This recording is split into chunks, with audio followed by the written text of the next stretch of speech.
How y'all doing today, man? It's your boy Fred. We back at it again. FanView, Real Fans Talk Sports. Don't forget to subscribe to the FanView Live page right here on YouTube. I want to talk to y'all about something this morning. The status of the NBA. Who's on the hot seat approaching the 2019-2020 season? Man, as you notice on its NBA, free agency, this is probably the most player movement ever in NBA history. We got superstars changing teams left and right. Anthony Davis gets traded to the Lakers. Obviously, we know about the Kawhi Leonard signing with the Clippers. Actually, Paul George getting traded there. Michael Conley getting traded to Utah. With the latest, Chris Paul going to Oklahoma City. Russell Westbrook ending up in Houston. So much movement around the NBA. But for the first time in the past decade in the NBA, as fans, we got to be excited. There's no super team. Ever since LeBron James joined the Miami Heat back in 2010 when he made the announcement, the Miami Heat was the super team in the NBA with Dwayne Wade and Chris Bosh and all those guys. And that lasted for 4 seasons. Then after that, you had the Golden State era. You had the team of Golden State who won the 73 games. You had the team that Steph Curry was a unanimous MVP, won 2 MVPs. Then you had the era where Kevin Durant signs with the organization for the past 3 years. So you can make an argument for the past 9 seasons, the NBA has had a super team. And with super teams, what starts to go undermining is coaching.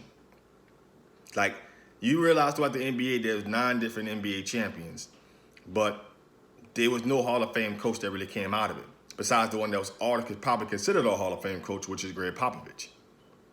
Remind you, Rick Carlisle won an NBA Finals.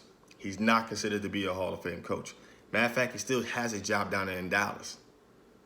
Tyronn Lue won an NBA title in Cleveland. Not considered to be a Hall of Fame coach.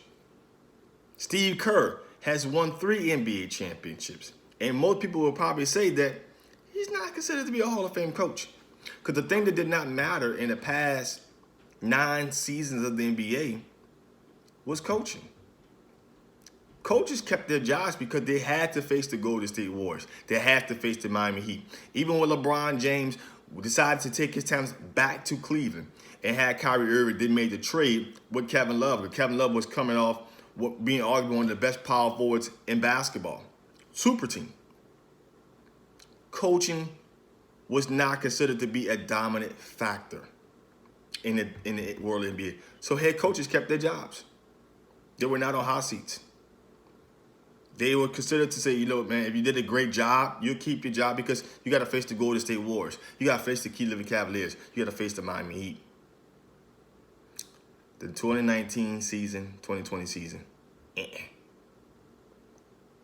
head coaches on hot seats. Coaching matters. There's too much parity in the NBA. There are no teams with 3 all-stars. 2 stars, bunch of role players that have to assist in contributing and being a factor, which now comes down to coaching and why if a team can't make the finals. If the Lakers can't make the finals, Frank Vogel is the problem.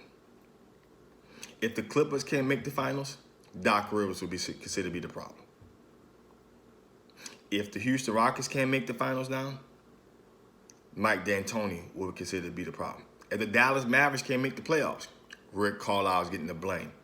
He has two talented players in Luka Doncic and Porzingis. It goes like around the NBA. If the Philadelphia 76ers can't make the conference finals, Brett Brown is going to take the blame. Coaching matters now. It's exciting. I love to watch a sport where coaching has to have its impact and it has to matter. Minutes are going to start to matter. How you play players. Substitutions are going to start to matter in the NBA.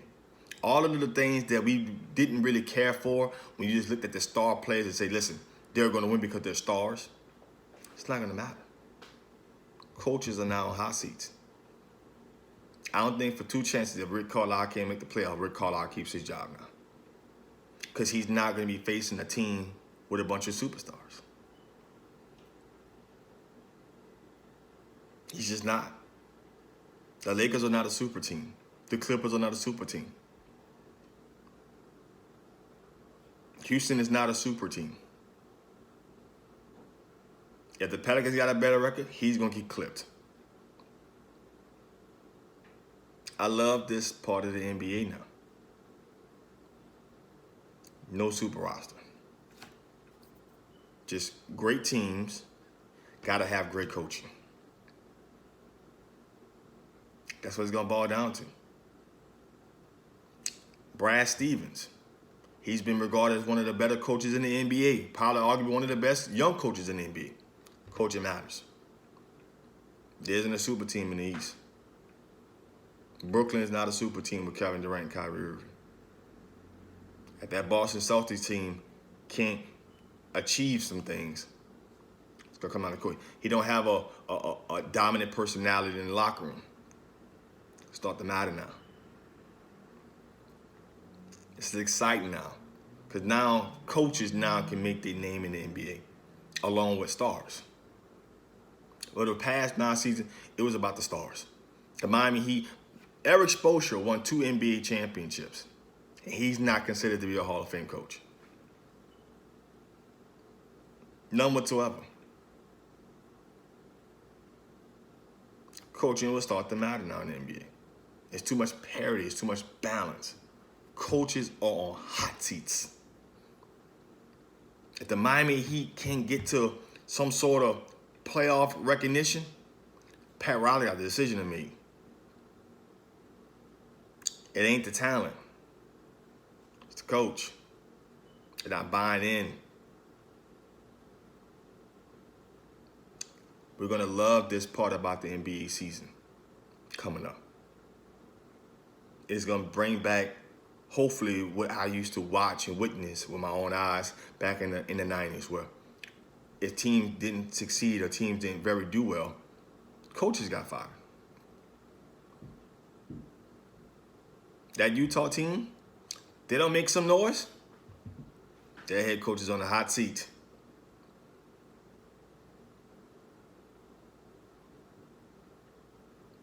That's what I'm going to love about the NBA coming up, man. That's what I want to share that with y'all, man. Listen, look out for a lot of things that's going on around the NBA. Chris Paul probably ends up in Miami somehow, somewhere. I doubt he plays. I doubt he wears an Oklahoma City, jersey, even though he wore it. Firstly, about 14 years ago when he got in the NBA in 2005. I highly doubt he wears it. But coaches are officially on hot seats. Just not being able to win, it's over with for them. It's over with. They got to win games now. And all these situations where coaches they're allowed to get swept, they're allowed to go 4-1. You're getting fired. Mike D'Antoni goes 4-1 in the playoffs, whether it's the first round or second round, you're getting fired.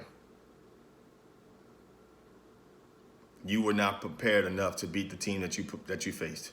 That's what it's going to come down to in the NBA. You're going to start seeing a lot of guys hit. We saw a lot of player movement this offseason. I believe next offseason, you're going to see a lot of coaching movement. A lot of coaches are going to get fired.